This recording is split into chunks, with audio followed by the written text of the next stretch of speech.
Do dogs have spirits which survive death? And might we someday be reunited with pets who have passed on before us? This is Mark Lyon. Welcome to the other realm. Throughout my life, I have collected true accounts left to us by those who have inadvertently crossed the invisible threshold from our world into the realm of the supernatural and returned to tell the tale. These are their stories.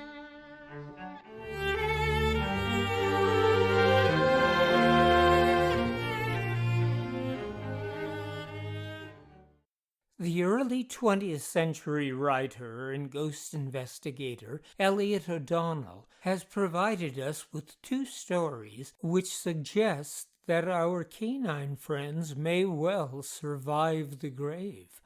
One day, O'Donnell received a letter from a Mrs. Percy, who told him of an incident she experienced while walking near what, for legal reasons, O'Donnell identified only as H Street in London.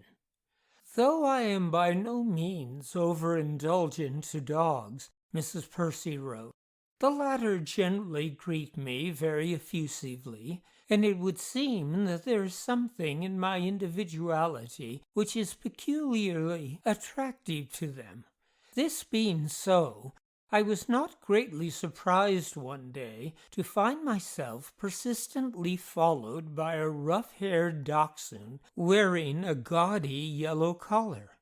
I tried to scare it away by shaking my sunshade at it, but all to no purpose. He came resolutely on, and I was beginning to despair of getting rid of it when I came to H Street, where my husband once practiced as an oculist.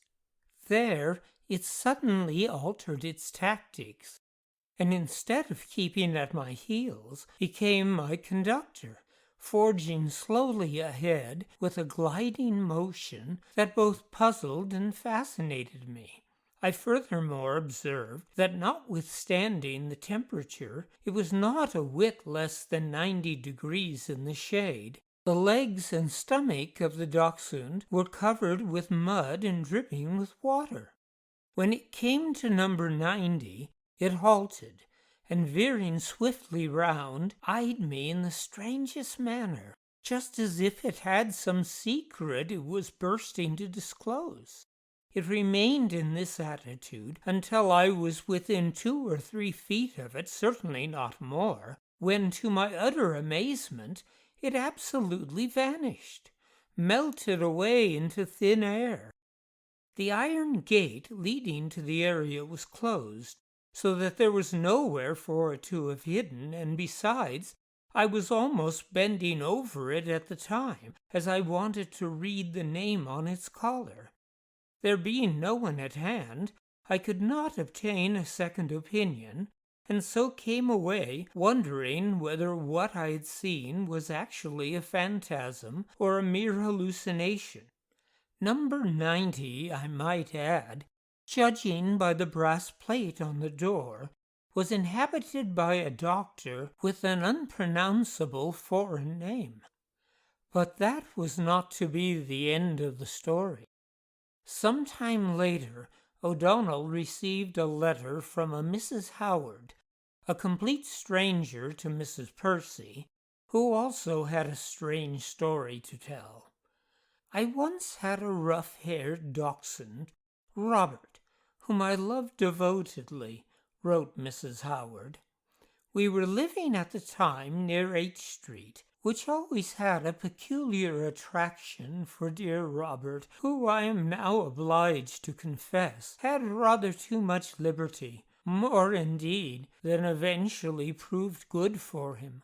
The servants complained that Robert ruled the house, and I believe what they said was true, for my sister and I idolized him, giving him the very best of everything, and never having the heart to refuse him anything he wanted. You will probably scarcely credit it, but I have sat up all night nursing him when he had a cold and was otherwise indisposed. Can you therefore imagine my feelings when my dear darling was absent one day from dinner?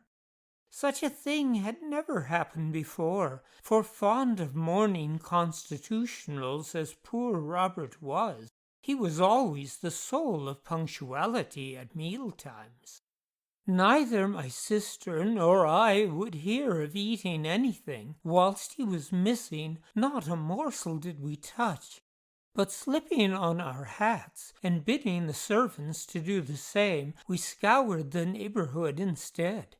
The afternoon passed without any sign of Robert, and when bedtime came, he always slept in our room, and still no signs of our pet. I thought we should both have gone mad.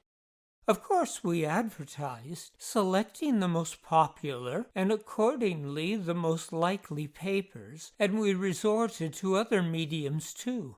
But alas, it was hopeless. Our darling little Robert was irrevocably and irredeemably lost. For days we were utterly inconsolable, doing nothing but mope morning, noon, and night.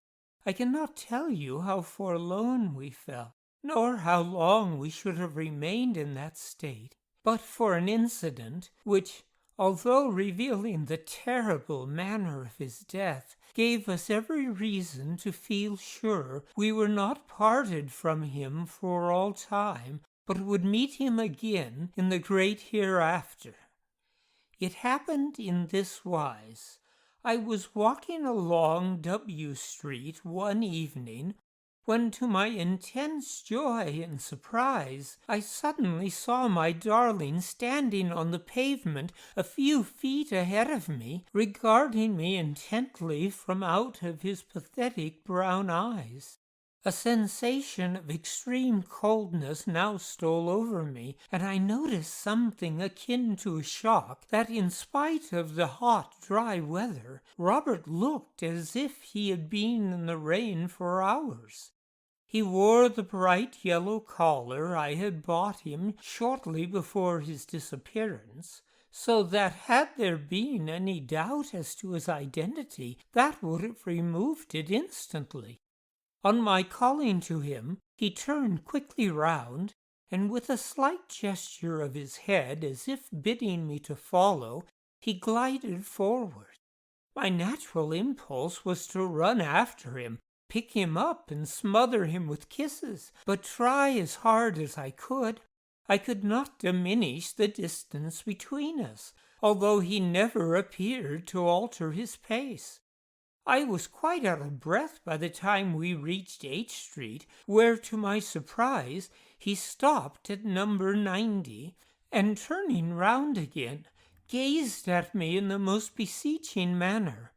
I can't describe that look. Suffice it to say that no human eyes could have been more expressive. But of what beyond the most profound love and sorrow I dare not attempt to state. I have pondered upon it through the whole of a midsummer night, but not even the severest of my mental efforts have enabled me to solve it to my satisfaction. Could I but do that, I feel I should have fathomed the greatest of all mysteries, the mystery of life and death. I do not know for how long we stood there looking at one another. It may have been minutes or hours, or again but a few paltry seconds. He took the initiative from me, for as I leaped forward to raise him in my arms, he glided through the stone steps into the area. Convinced now that what I beheld was Robert's apparition, I determined to see this strange affair through to the bitter end, and entering the gate, I also went down into the area.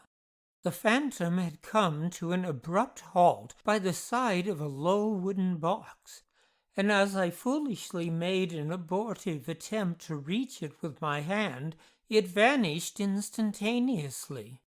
I searched the area thoroughly, and was assured that there was no outlet save by the steps I had just descended, and no hole, nor nook, nor cranny where anything the size of Robert could be completely hidden from sight. What did it all mean? Ah, I knew Robert had always had a weakness for exploring areas, especially in H Street, and in the box where his wraith disappeared, I espied a piece of raw meat. Now there are ways in which a piece of raw meat may lie without arousing suspicion, but the position of this morsel strangely suggested that it had been placed there carefully, and for assuredly no other reason than to entice stray animals. Resolving to interrogate the owner of the house on this subject, I rapped at the front door, but was informed by the manservant, obviously a German, that his master never saw anyone without an appointment. I then did a very unwise thing. I explained the purpose of my visit to this man, who not only denied any knowledge of my dog, but declared the meat must have been thrown into the area by some passer-by. "No one in this house throw away good meat like that," he explained. "We eat all we can get here. We have nothing for the animals. Please, go away at once, or the master will be very angry. He stand no nonsense from anyone." And as I had no alternative, for after all, who would regard a ghost in the light of evidence, I had to obey.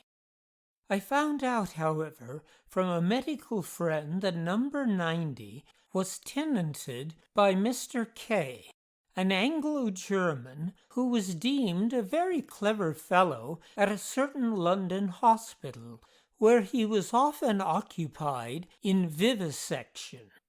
"I dare say," my friend went on to remark, "K does a little vivisecting in his private surgery by way of practice." "But can't he be stopped?" I asked. "It's horrible, monstrous that he should be allowed to murder our pets." "You don't know for certain that he has," was the reply. "You only suppose so from what you say you saw, and the evidence of that immaterial nature is no evidence at all. No, you can do nothing except to be careful in the future, and if you have another dog, make him steer clear of number 90 H Street." I was sensible enough to see that he was right, and the matter dropped.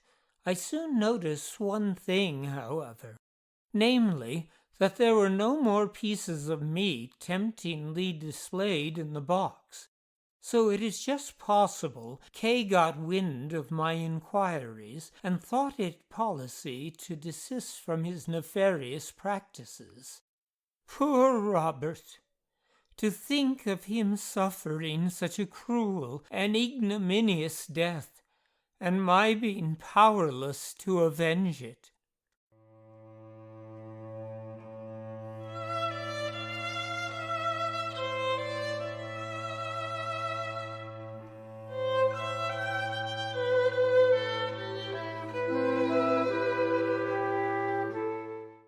A particularly frightening case of what appears to be a ghostly dog, and perhaps another unidentified ghost, was recounted by O'Donnell in his book 20 Years' Experience as a Ghost Hunter, involving a Glasgow solicitor whom O'Donnell calls James Mackay, although his actual name and the name of the street in which he resided may also have been changed for legal reasons. I shall present the story in O'Donnell's own words. Desirous of taking a house close to his office, O'Donnell wrote, Mackay went one morning to look at one in Duke Street.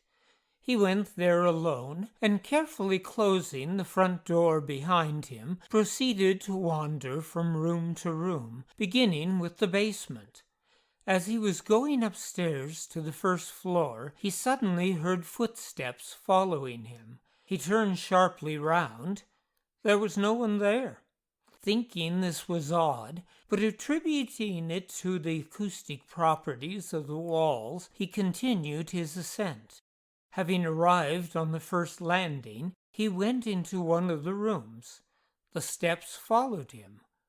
A brilliant idea then occurred to him. He stamped his foot. There was no echo. He turned round and went into the next room, and the steps once again accompanied him. Then he grew frightened. It was broad daylight. The sun was shining brilliantly, and the birds were singing.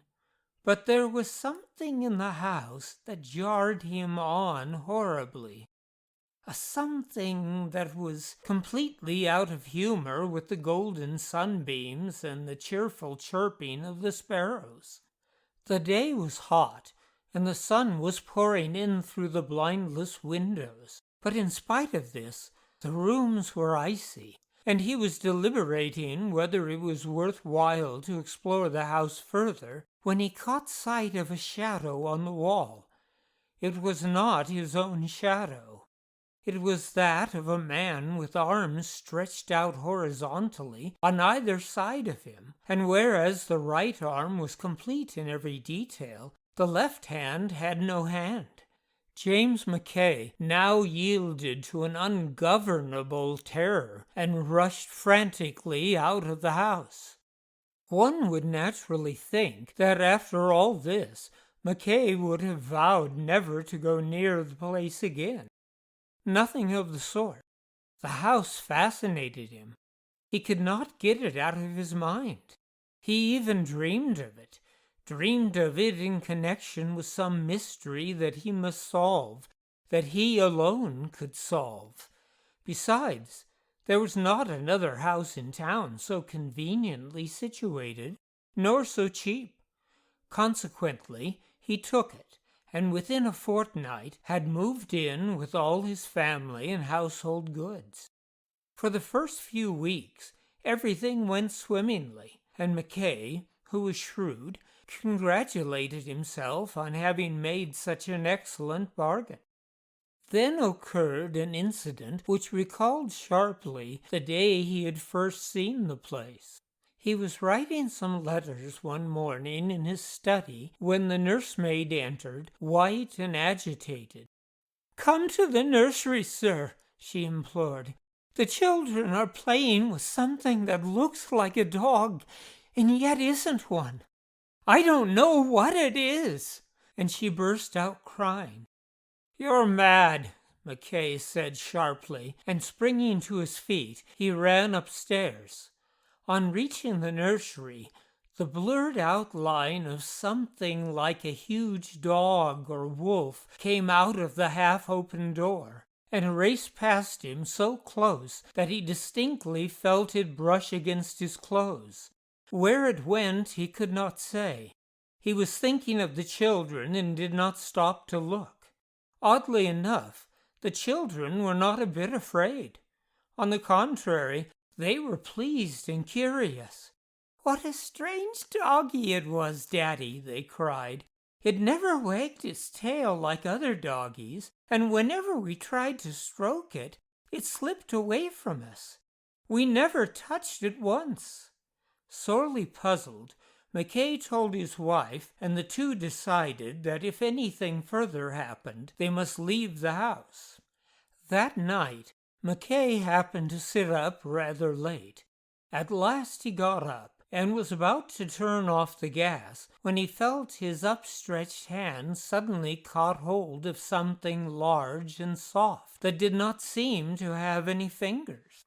He was so frightened that he screamed, whereupon his hand was instantly released, and there was a loud crash overhead. Thinking something had happened to his wife, he rushed upstairs and found her sitting up in bed and talking in her sleep. She was apparently addressing a black, shadowy figure that was crouching on the floor opposite her. As Mackay approached, the thing moved towards the wall and vanished.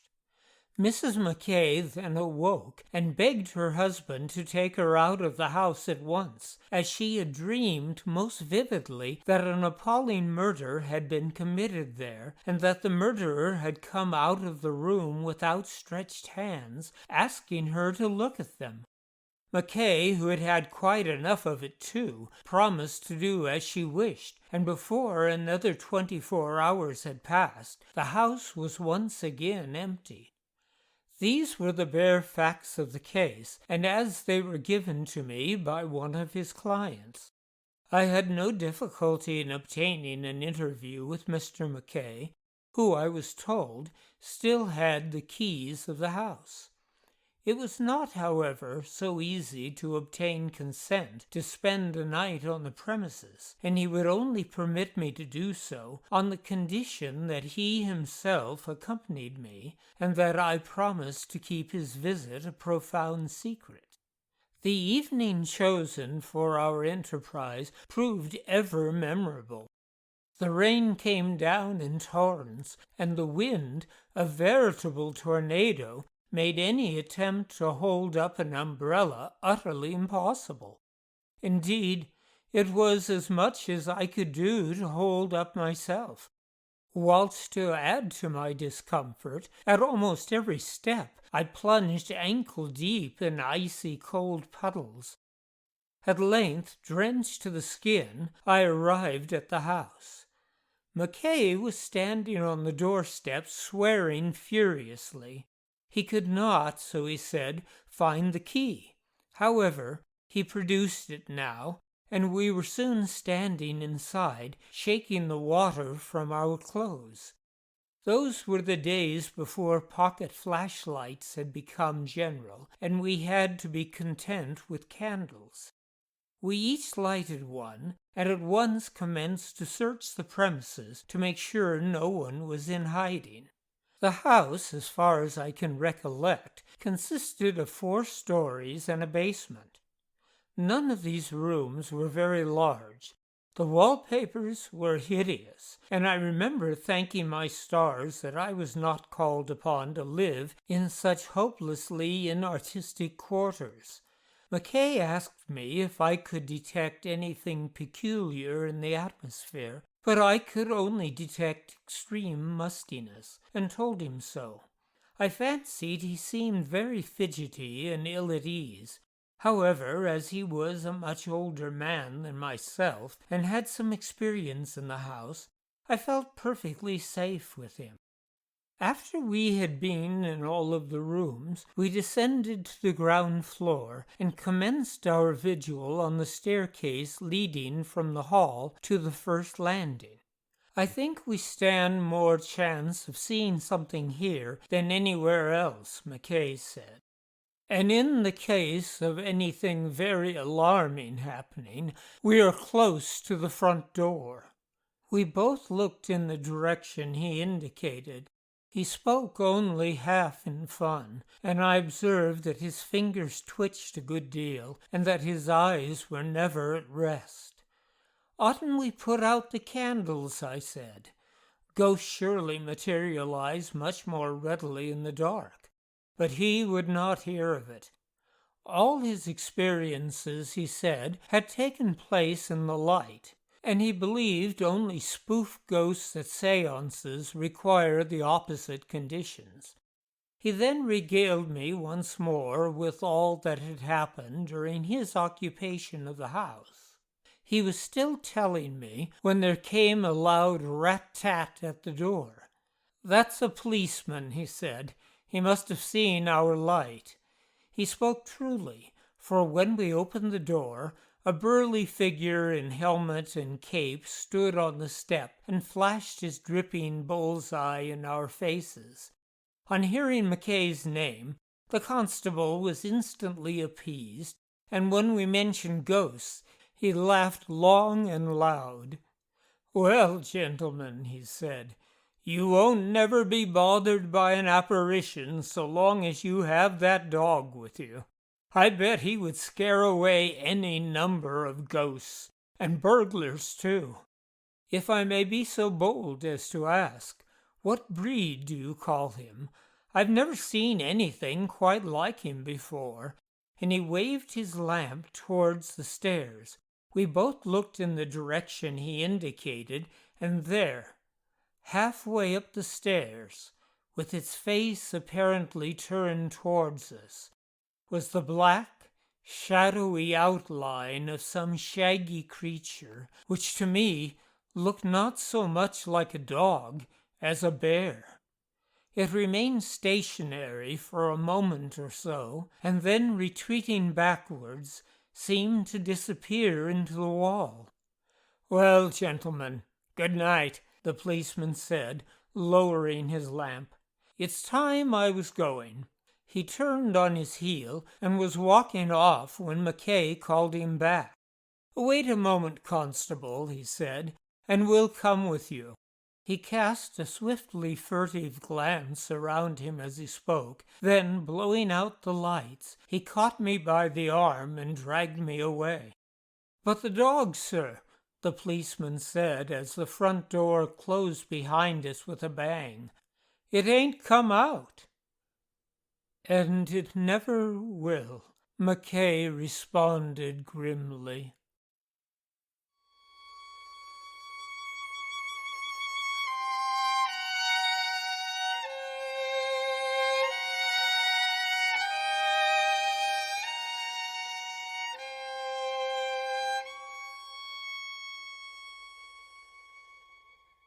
This is Mark Lyon, inviting you to join me on the first day of every month as we explore more true tales from the other realm.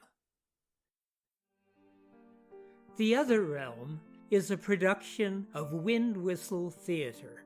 Our music was composed by Dan Heflin.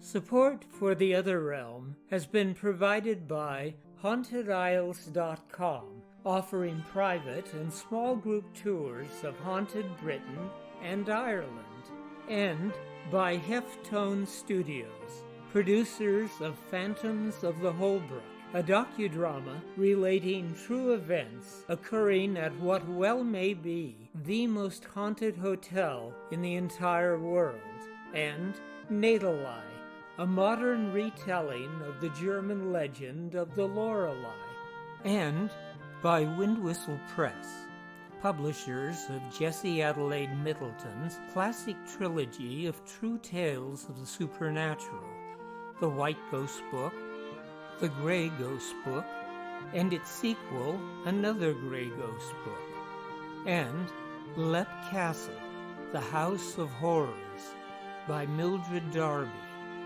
and San Francisco Ghosts by Mark Lyon.